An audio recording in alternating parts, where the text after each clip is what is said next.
students, welcome, and today we will learn how to compare in the IELTS test.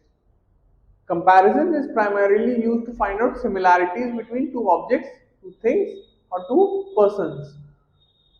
So, comparison, where is it used? Comparison is primarily used in IELTS writing task 2 as well as the speaking part. So, let's look at some of the words that are used for comparison. The first one is similarly. Indicates similarities between two or more subjects. Indicates similarities. For example, you can say his sister loved to read books. Similarly, he was an avid reader also. Second one is likewise.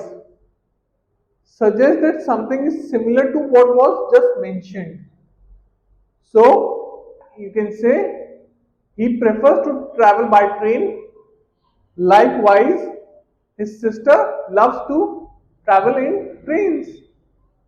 So we can use the word likewise. The third is in the same way. Shows a comparison based on a specific aspect. Shows a comparison based on a specific aspect. What is a specific aspect? You can say a similar thing. So you can say he loved cooking. In the same way, his sister was a great chef. Compared to signals a direct comparison between two things. Compared to last year, the company's profit increased by 500 million. So we are comparing 2 years. Okay. Fifth is as well as. Adds another item to a list of similarities. It adds another item, adds another thing to the list of similarities. So what can we say?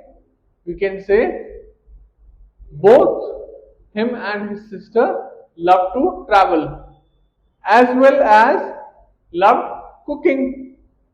Okay. So this is how you compare in the IELTS test. I hope you enjoyed this video. Thank you, and I will see you in the next one. Bye. So if you like this video, please make sure to hit the like and subscribe button